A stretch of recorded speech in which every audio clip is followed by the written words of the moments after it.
Hey,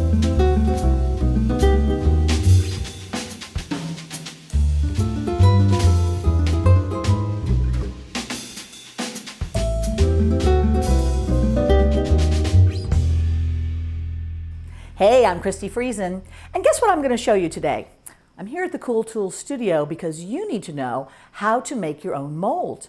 Have you done this before? Because it's really fun. So what we're going to do is use Mega Mold, which is a silicone mold making material, to make flexible, reusable molds of whatever it is you have in mind that you can use with epoxy and resin and polymer clay and metal clay and whatever you get up to. All right, let's take a look at how to do that.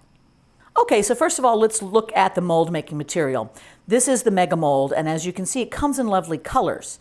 Now, there's no reason why one color is better than the other, but you just might have a favorite. But feel free to mix and match. It's all fun. But the neat thing about this is it's been pre-measured for you. All silicone mold making material has to have two separate but equal parts combined for the chemical process to start, which ends in these wonderful flexible molds that can be used again and again. So luckily, they're already in bite-sized chunks for you. Now, I just wanted to show you each one of these, and you can see how many colors there are of different kinds of materials, are very bendable and flexible, which is great when it comes to releasing the mold. So let's go ahead and set up something to be molded. Now, I just have a little bit of polymer clay here. It's always good to put a background first and put your materials on top. That way, the mold material has something to kind of spread against and doesn't get up underneath things. So I went out to the meadow and I just picked myself some little meadow bits and I'm shoving them into the clay. Isn't that nice? The clay is really, really good. It just gives you a perfect little staging ground. So let's just see how well this will look once we make a mold of it. All right, open your container. You've got your two parts. Don't worry, this is non-toxic stuff, although definitely don't eat it, but you shouldn't have any problem putting it in your hands. If you have sensitive hands, then you can definitely wear gloves if you prefer. Now you see what I'm doing is I'm just pushing this together to mix this thoroughly. If you see streaks of color, it ain't done yet. Keep on going, because the chemical reaction cannot take place if everybody hasn't thoroughly mixed it up. You've got to have all the people playing together so that they become one new thing.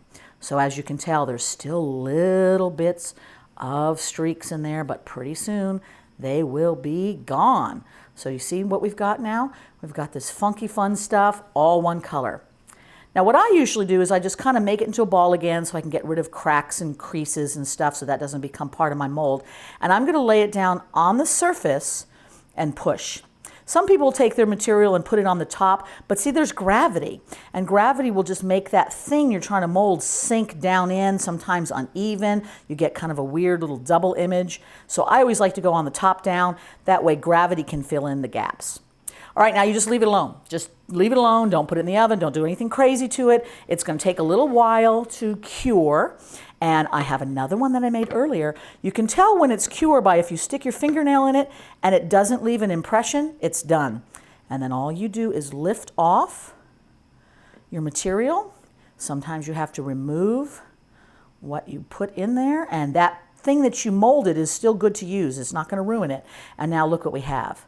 We have a wonderful mold ready for you to impress with metal clay or polymer clay or epoxy or resin or whatever the heck.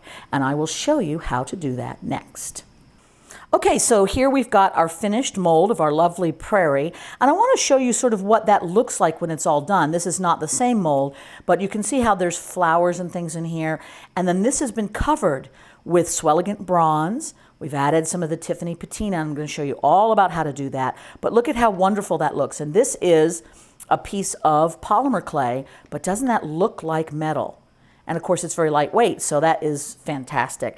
For example, here is something where we're going to do this little kind of mold here. I'm going to show you how to do that. But look at all the different variety of effects you can get from one mold, depending on what kind of patina and dye situation you're using. So having a mold is amazing because you can do so many things with it. So what I want to do now is I want to show you how to fill a mold to make a medallion. Now it's different than if you were just making just this with no edges, but I like kind of a nice big medallion look, which is what we're going to do here. These are two different kinds of polymer clay. This is your traditional polymer clay. It's got a nice stiff body. I use things from the Polyform Sculpey family of products. This is Primo. But then this is also polymer clay. It's called ultralight.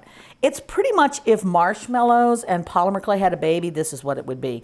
And I love it because it makes a super lightweight mold impression that also readily takes to all of the dyes and patinas and things like that I'm going to be putting on it.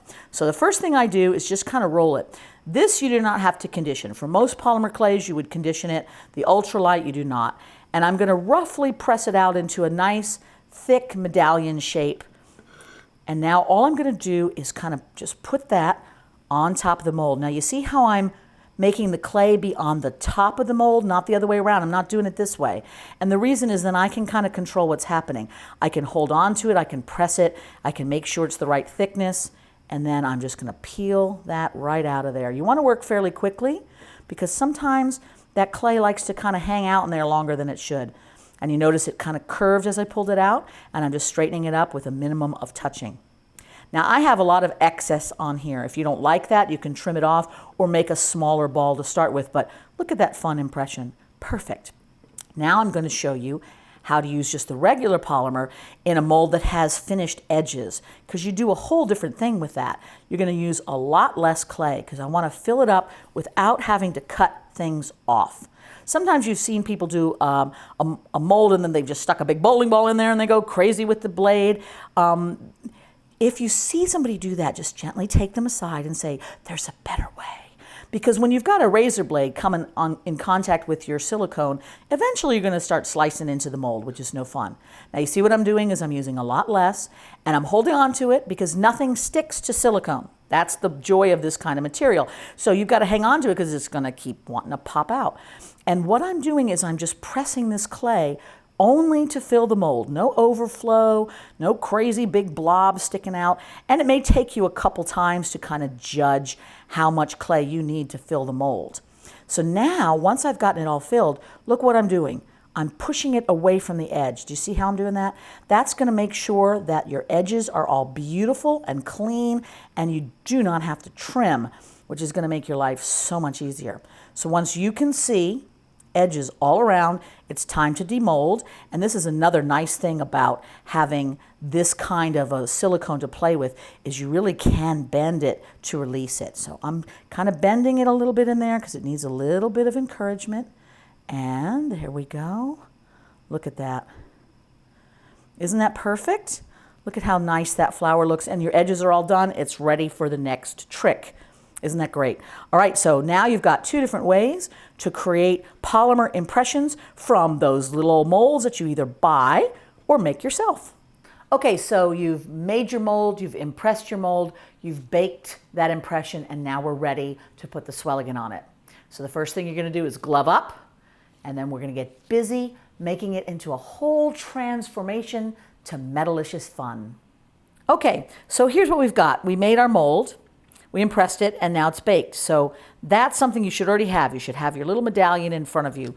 And this is the result of the process we're going to do here. So here's that baked but unadorned mold. We're going to be coating it with the metal coatings, and takes a couple of coats to make sure it's completely coated and dried. Then we're going to add one more coat, and while that coat is moist, we're going to put the patina on. We're going to let the patina bloom. That takes a little while. The bloom starts, and it starts reacting in about 5 minutes or so, and within a half an hour you've got something really great. If you leave it out overnight, you have something unbelievable. And we'll talk about adding dyes at this patina stage. Then once it's done and dried, we move on to the final step, which is taking this thing, which looks like a jolly green pile of I don't know what, and turning it back into its metal. And then this is the final result, where you have this gorgeous patinaed metal look. And that's the process we're going to work with. All right, I'm going to move these out of the way because we're going to work with this guy right here. Now, the first thing I'm going to use is one of the 5 metal coatings. This one's bronze. There's also silver, copper, brass, and iron, and they all do different things. They're all gorgeous, but we're going to use bronze. And what I like to do is, first of all, shake this up. Everything has settled. These are organic compounds. They're non-toxic, non-hazardous, low or no odor, water wash up. They're fabulous, but they do tend to settle. So shake those really good. And then I put them inside these little condiment cups. You can get those at like restaurant supply type places, or, you know, go eat out at your favorite restaurant and ask for an extra one every now and again. And they have a lid so you can kind of keep just what you're working with, so you don't have to have your bottle open all the time. All right, so now what I want to do is just get a nice big paintbrush, and we're just going to coat it with our metal coating. Now this is like painting with acrylic paint. It's thick. It is actual pulverized metal suspended in a clear acrylic type base, so it's very easy to work with. Just paint, paint, paint. And what you'll find is that as you go, you're going to want to do these smooth strokes. Don't do that. Do dabs, and here's why. Is that as you dab, you're creating little micro hills and valleys, and that's where the patina is going to get down in and make it even more pretty, instead of these big, wide open spaces. All right, so now you get to watch paint dry. And we won't sit here and watch it dry because I get impatient when paint's drying. So I'm going to bring my heat gun to that, zap it really quick, and we can do a second coat if needed. This one I don't think is going to need a second coat because there's not really any gaps. But you have to make sure that base coat is done and dry before we can move on to the patina step. Okay, so here's my first coating of the bronze. It's nice and dry. The next thing we're going to do is we're going to put another layer on. But while it's still moist, we're going to introduce the patina. Let me show you the patina we're going to use. There's a number of patinas in the line. This one's gold green verdigris. And let me explain with patinas a little bit, is that it is a natural reaction to the metal, and it's going to oxidize, which means it's going to age it really super quickly. If you put this thing out in nature, it might take a couple of years to get all lovely and green, but when you do it with this, it takes just, you know, an hour or so. So that's the fun of this thing.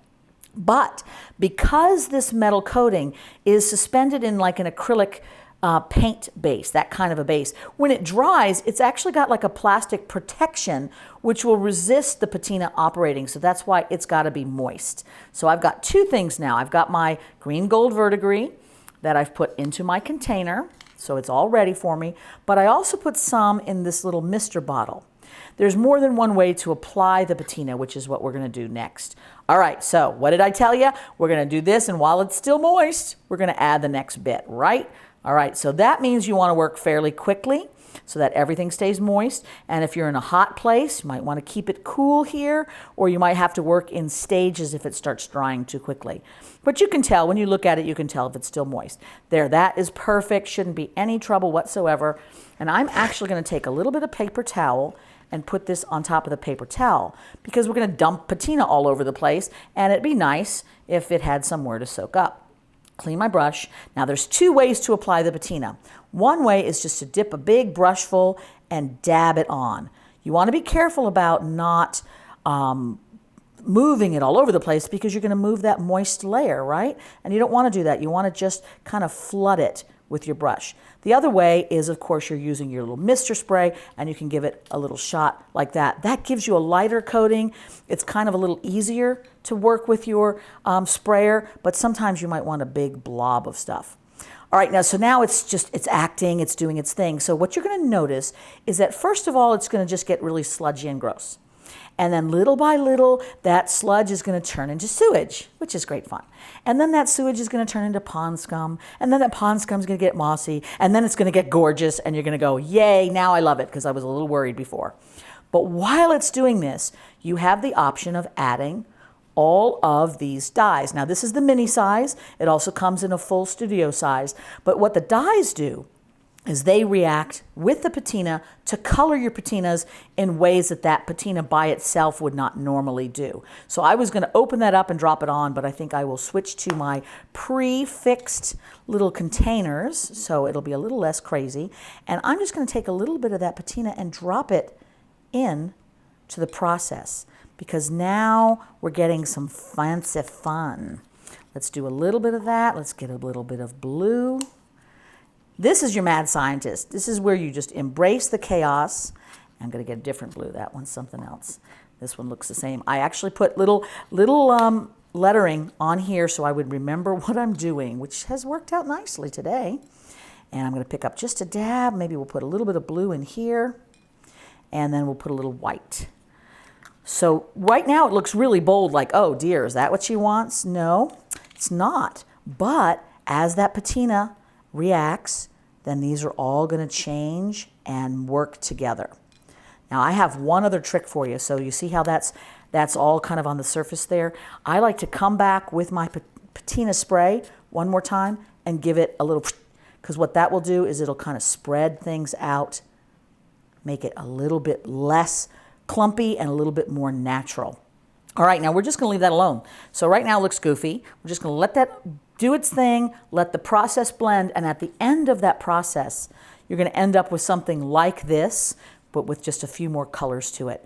And that, like I said, takes about an hour or so. So we'll revisit that in just a moment. Okay, it's been like about a half an hour. Let's take a look and see what our patina is doing on our little molded prairie piece. That's looking pretty good. We see that the pond scum has now started to give way to that beautiful algae bloom. It's still a little funky, but you notice how everything's kind of soaked in a little bit more. So we're looking pretty good. I would say that we have about another hour to go on this before it's perfect. Okay, so this has been a couple of hours now, and you can see it's looking pretty good, but we're just going to let that go overnight and see what happens. If I get impatient at this stage, I can hit it a little bit with my heat gun, and it'll pop up the color a little bit more. It'll get lighter, because ultimately this thing is going to turn to this most gorgeous light green with these flecks of chartreuse and a little bit of blue in there. So it's been a couple of hours. Like I said, you can heat that and be ready to roll with it, or you can let it go overnight and we'll revisit it again in the morning. So we've let it bloom overnight. Let's go see what that patina did. Oh man, look at this. Look what happened. Doesn't that look exciting?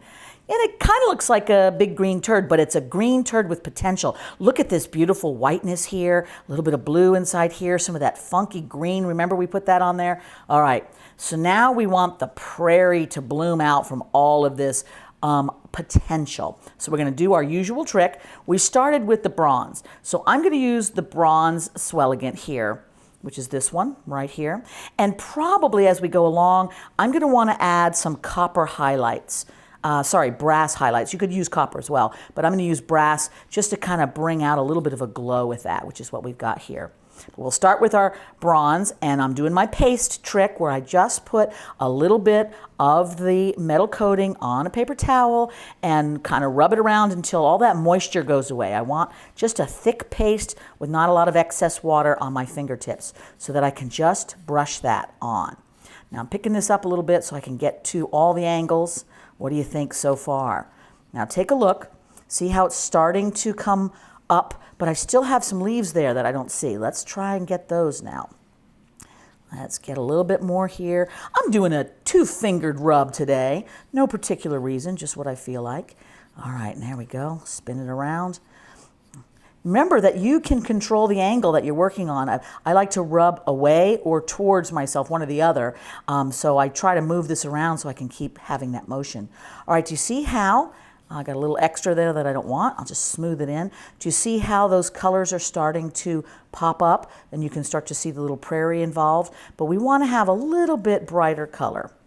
So let's bring a little bit of our brass in there. We'll mix it a bit with the bronze so it's just a lighter color but not too bright, and see where that takes us.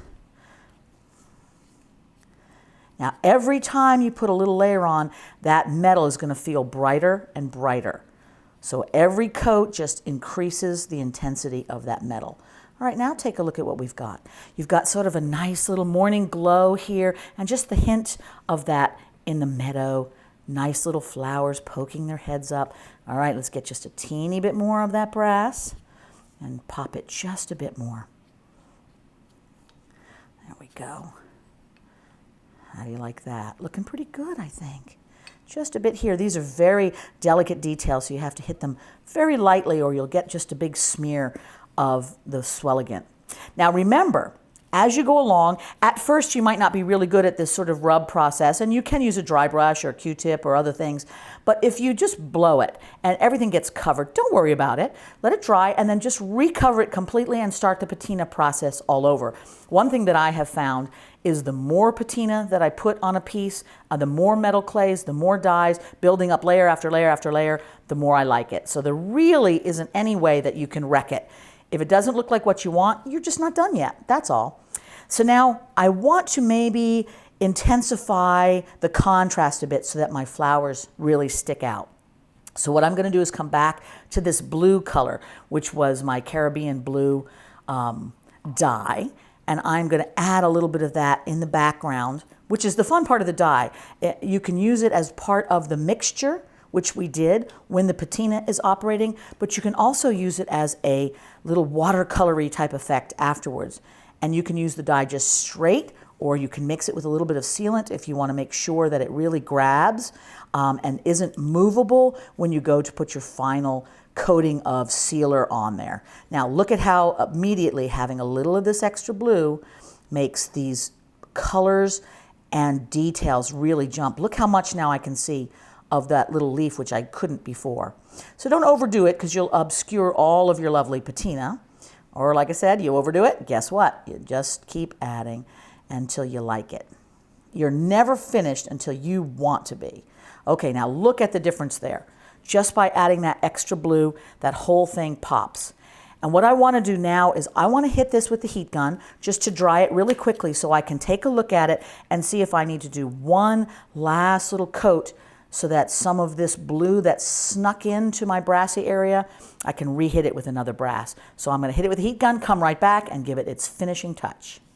Okay, so it's dry now. All I'm going to do is come back to that rub. I'm going to stick with mostly my brass with just a little bit of that bronze in there so it's not too golden, and hit it one last time so I can just get those little delicate flowers to be very visible. There we go. All right, what do you think? Let's take it off of this so you can kind of take a look at it here. Well, doesn't that look gorgeous? I really love how that looks. Now, there's only one more step we have to do. Patina is a surface treatment. That means all this action is happening at the point where the surface of the metal and the patina have touched, and it's creating something that can be rather chalky on the surface of your piece. So you don't want to wear that and have that chalkiness get onto your clothing or your skin.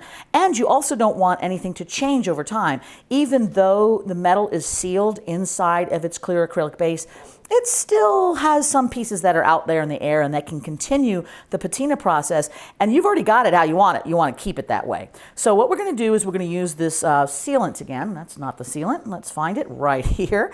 This is a Swellegant sealant.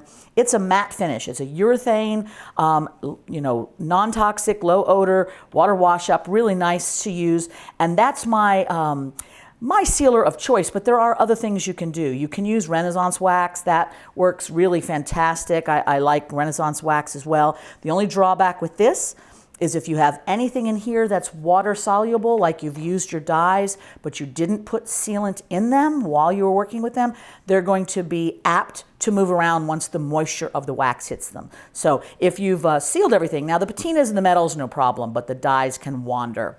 And the other thing you can use is like any kind of like a glossy spray like this one. This one's a nice one. It's a clear lacquer spray. And boy, that is really good. But that will give you a shiny surface, which sometimes you want. But I find whenever I'm using something where it's an aged look, shiny just kind of contradicts that whole thing. So what I've got is I put a little sealer and my very flat finish, so there's no shiny, in a little spray mister bottle. And I'm just going to come and give it a spritz. And I'm going to immediately take my paper towel and blot away all those puddles. The reason for this is this particular sealant really needs thin coats. If it gets thick, it gets kind of muddy and milky in those deep puddly areas. So what I prefer is you put a little spray on there, soak up the excess, let that dry, and maybe hit it 1 or 2 more times, and you will get a really strong, durable finish without any shine that will just protect your piece and make it glorious forever. Okay, so wasn't that an amazing process? We wandered in the meadow and picked some lovely little flowers and leaves, and we made a mold, and we added patina, and then we put dye on it, and it turned out to be this glorious thing that, although it was made from a very inexpensive and lightweight material, looks like a solid piece of metal. So now what you do with it is up to you. You can wire wrap it, you can encage it in a little bezel, you can do bead embroidery, you can hang it on the wall, you can make a mobile. You have fun with it, and I'm sure you're going to want to make a whole lot more. Visit our Learning Center at cooltools.us for more cool jewelry making videos. Subscribe to our YouTube channel, like us on Facebook, follow us on Twitter, and be sure to sign up for our email list to be the first to hear about new videos, new products, and other cool stuff from Cool Tools.